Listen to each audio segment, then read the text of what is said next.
We are going to talk about salt, sodium, seasonings, and other fun things. A little background is, in 2010, Healthy Hungry Free Kids Act came into view, and we started looking at sodium levels, and they are looking at not exceeding 2,300 milligrams a day. So, little background. So the purpose of my presentation is to help you guys find some way to reduce the sodiums, to understand what it is, and to find out some things that'll help us do our jobs better. So just saying, salt of the earth, a pinch of salt, and when it rains, it pours. Blanket with a blank of salt. Take it with a grain of salt. This is one I have not heard, so I'm finding a few people over the course of the training that have heard it. Blank one salt, worth one salt.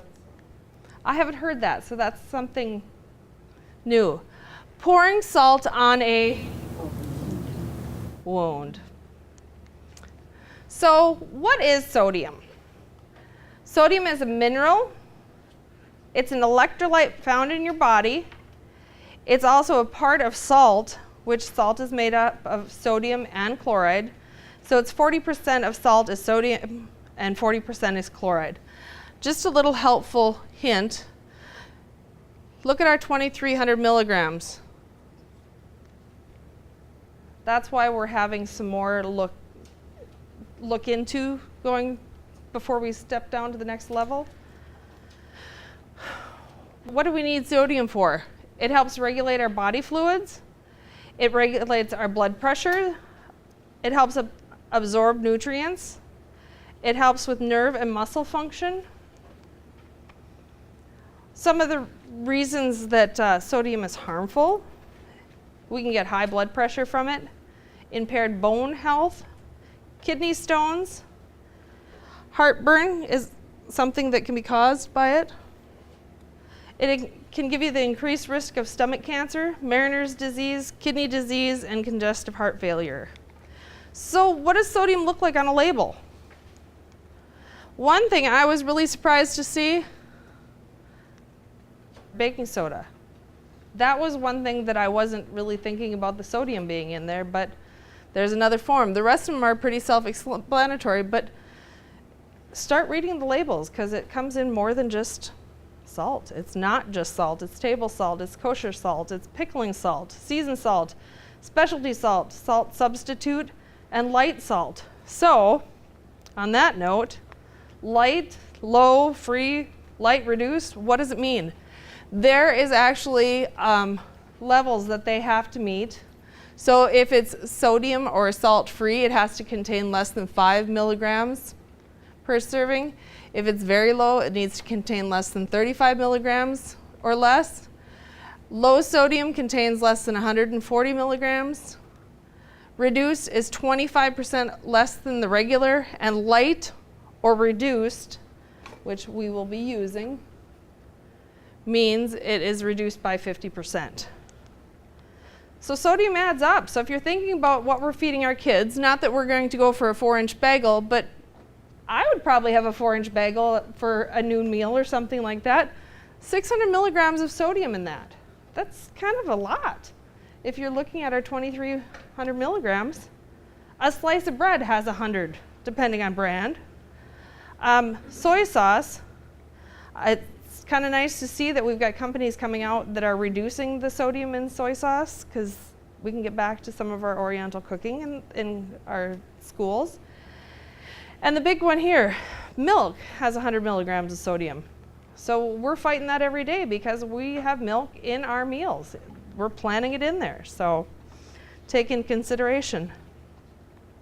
But the good news is just because we have had higher salt diets, or people have had higher salt diets, their tastes can change. After you start eating a different meal or a lower sodium meal, and drinking lower sodium items, your taste buds can change and adapt to that.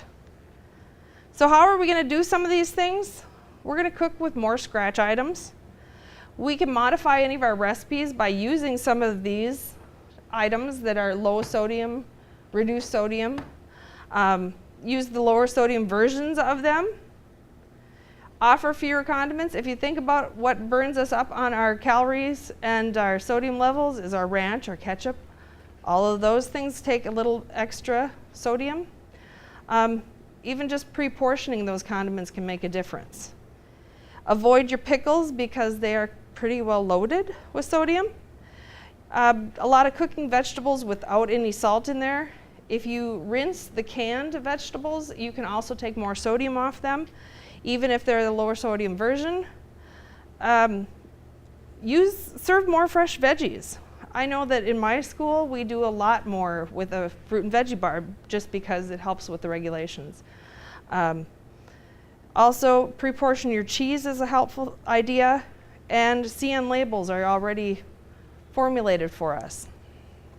So how are we going to do this? We're going to educate our staff just as you guys are here doing this class. You're getting education.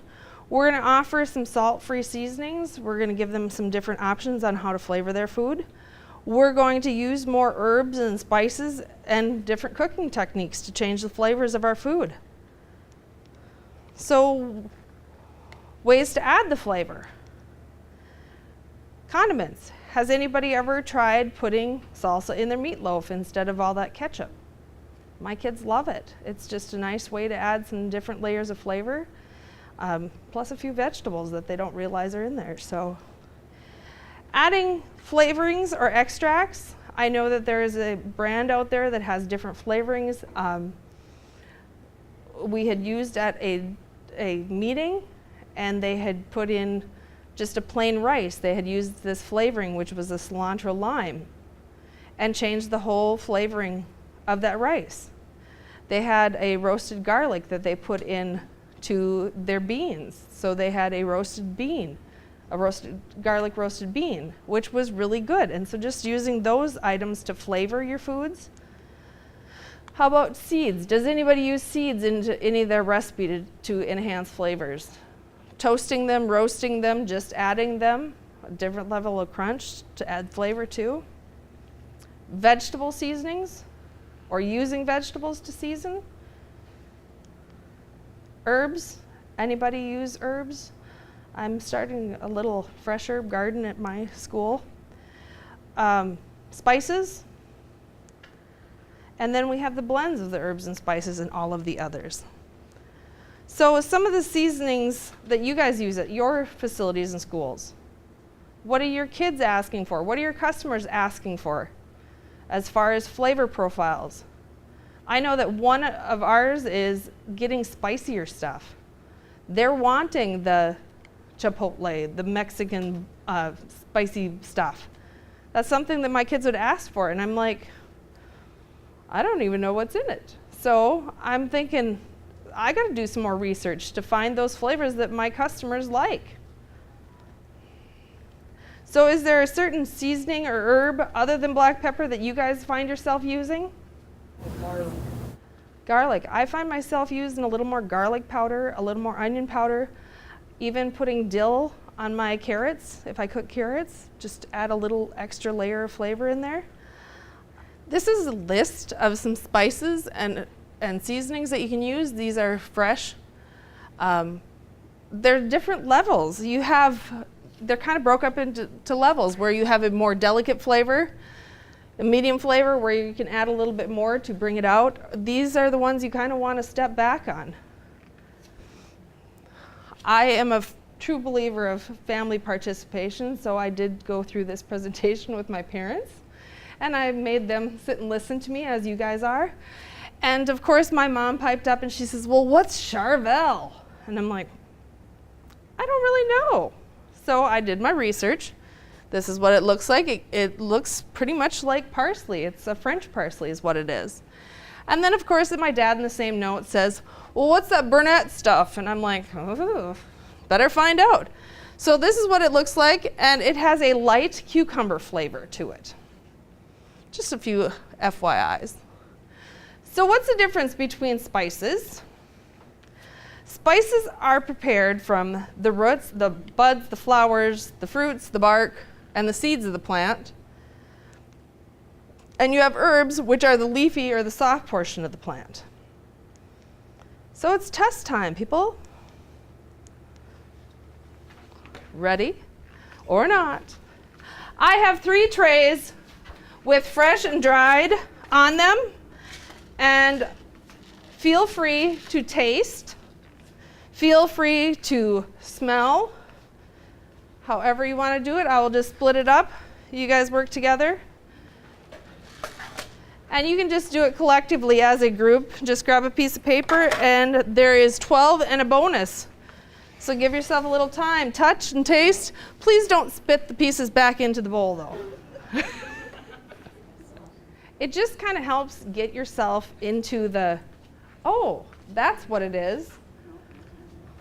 I've had a little fun this summer playing with my little herb garden at home. So as you see, I have fresh, and those did come out of my herb garden at home. So I thought it was kind of fun. Don't be afraid to taste it. There's nothing in there that's going to hurt you. I trust you, Julie. Please do. Drum roll, please. Ready for some answers? How was that? Great. Pretty fun. I mean, you almost take it for granted sometimes. It's just, I didn't think about all these things. It's stuff I use, but I never sit and really think of what does it actually smell like? What does it actually taste like? So we have number 1. Bay leaves. Bay leaves. We have number 2, the little green circular chives, dried chives. And of course our good old cinnamon sticks. We got 4, which is the little seeds. Red pepper flakes. And we have, what kind? Peppermint. We have number 6, which is a yellowy granulated, close, orange peel, dried orange peel. I didn't even know they had such a thing, so I thought that was pretty cool. I did find that they have lemon also, so I had a lot of fun going out and hunting, you guys, because I didn't think of all these different options. So this, 7 I would need. Not good. Marjoram. And the little black ball type poppy seeds. And number 9, sage, yeah. And test time, number 10, the yellow curry. All right, we have number 11, which is the little black and colored balls. Pepper. This is a mix. I was really impressed to see there's actually little red ones in there also. So some different levels. We have 12, which is basil. 13 is the little flake chunks. Garlic, dried garlic. And bonus, this is just because I have it in my garden or my... It is actually called garden celery, but I would put it more into like a parsley level. So, kind of fun and interesting just to actually get your senses back into that, right? Something different to think of and do. So why do we want to look at changing our recipes? Why do we want to look at doing our sodium levels or reducing them? There's many reasons. We want to look at using our herbs and spices just to add flavor to our recipes, different than our sodium, our salty taste. Help improve the taste of our foods, get our sodium levels lowered. Add another layer to a dish, just like adding seeds to a recipe. It could be poppy seeds. Even something like that would make a little difference to your recipe. Using the fresh herbs and spices, health benefits of them. And to help out our future. I always say that just remember those people that you're serving right now could possibly be taking care of you in a nursing home someday. So just for the health of it, we have a few different herbs and spices and just some of the health benefits of them. For example, cinnamon is a good antioxidant. It helps with weight management, lowers blood sugar and breaks down your carbs, and it helps fight inflammation. Your garlic is going to help destroy cancer cells, help fight off viruses and bacterial infections, and it helps with bone strength. Your ginger helps nausea, helps boost your immune system. It's an anti-carcinogen, and in ladies, it's supposed to help with cramps. Turmeric, natural pain reliever. I have seen recipes out there where they make a paste out of it and put it on sore muscles and things like that, so you have an option of that. I give this to my husband by the capfuls. It helps boost mood. It improves cognitive function. It helps reduce arthritis. Sage, I'm assuming, because we had fresh sage, I'm assuming you make a tea out of it. It would help with a sore throat. It's a treatment for asthma, opening up, maybe boiling it, using the steam and opening it up. It helps with dental health, and it helps prevent diabetes.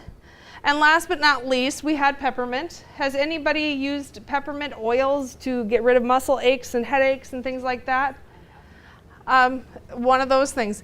It helps relieve stomach and intestinal pains. If you think about it, I said, how many flavors of our antacids, what are flavors of our antacids? A lot of them times they're a minty flavor, kind of going in that direction. And last but not least, peppermint is a great cure for bad breath. So after your garlic, that was probably a good move, huh? So true or false? Kosher salt and sea salt are low sodium alternatives to table salt. Raise your hand. False. False. Which would be a lower sodium snack? Raise your hand for the answer. 8 ounces of tomato juice or 1 ounce of potato chips? I say potato chips. You're right, potato chips. Actually, in some different brands of, I wasn't going to throw those at you, they're a little hard. In some brands of your tomato juice, you can have anywhere from 340 to 1,000 milligrams of sodium in there. True or false? Some of the over-the-counter or prescription medicines contain lots of sodium. True. True. Have you thought about it? There's a lot of them out there that have the new BP formula for blood pressure. I'm going to guess that's why they're looking at that as the sodium. So we're going to have a little video. Just tell you a quick story. Last fall when I was making, your fall baking, your pumpkin, your apples, things like that, I ran out of cinnamon. And so I sent my husband to the grocery store. I said, will you get me cinnamon? Sure. He comes back, cumin.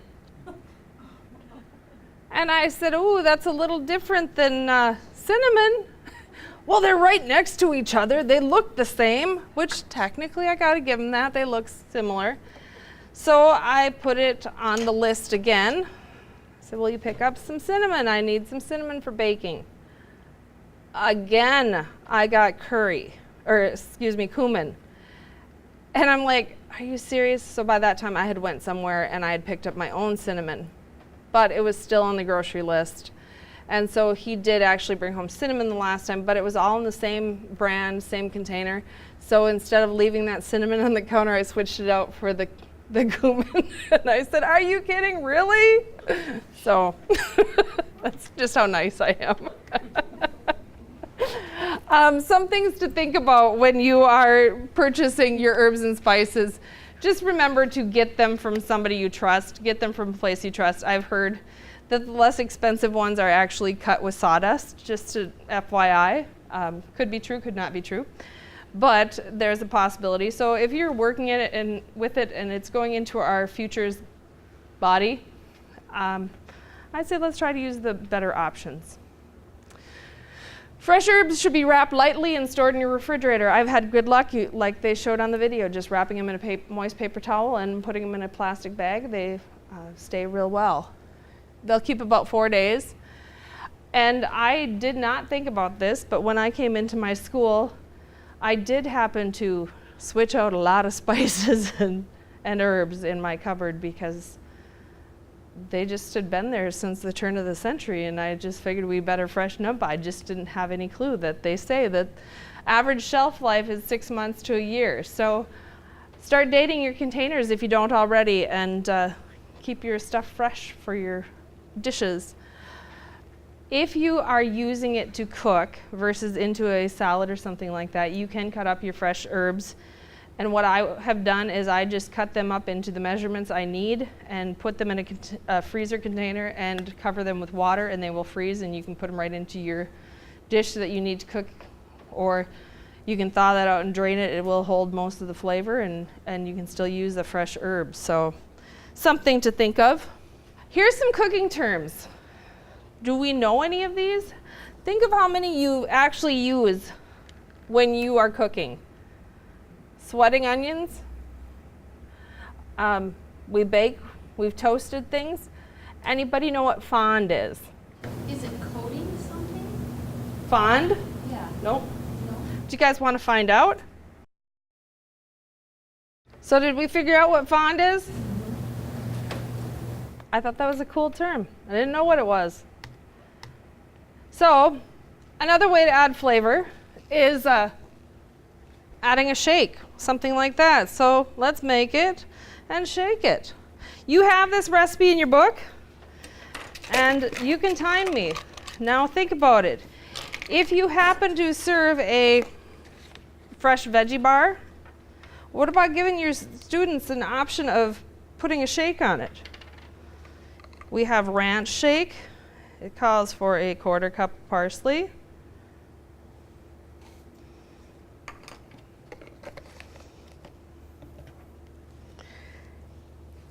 It calls for 1 tablespoon of dill.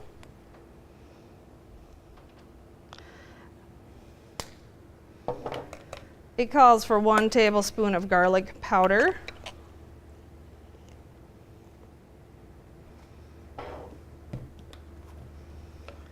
It calls for 1 tablespoon of onion powder.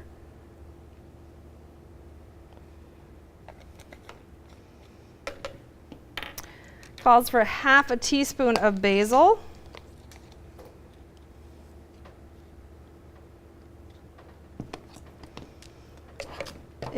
I went for the option of light salt, so it's 50% less sodium. It calls for 1/2 teaspoon of that. And you can still cut that back a little bit more, I would think. And 1/2 teaspoon of black pepper. Here's my thought. One of the classes had the discussion on pepper.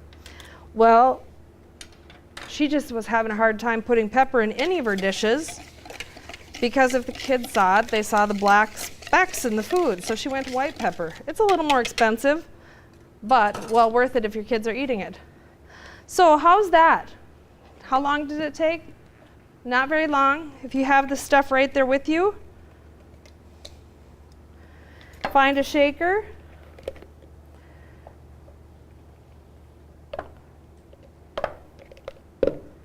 There you go. We have a ranch shake.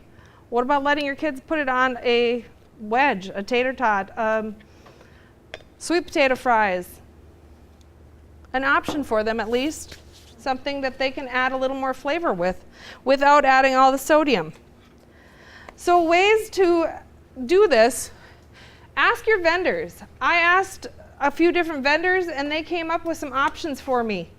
Take a look at them. We will have a little testing that we can use and that you will be able to taste the different flavors, and also our ranch recipe that we just used.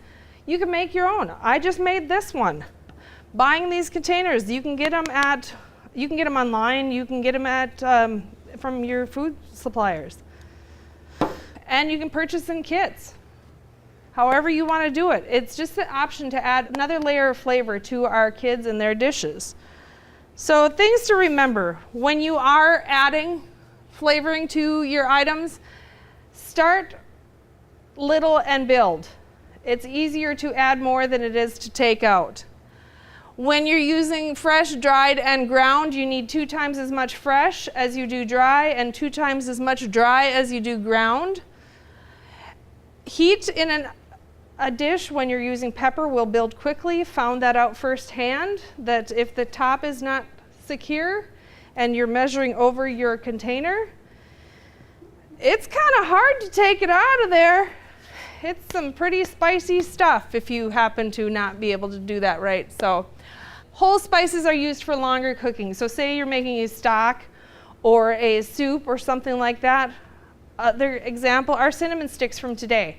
Using those, which would you put in a hot apple cider? The ground cinnamon or the stick cinnamon? I'd use the stick cinnamon because that will keep releasing that flavor as it goes. Flavors will become more intense and apparent over time. So like I said, start with smaller amounts and add from there. And the way we cook things, we can change the flavor. You never knew that you were using a mirepoix before when you were putting a roast in the oven, I bet. So some fun terms to know too. Remember, not only do we eat with our mouths, but with our eyes and our nose too. Thank you.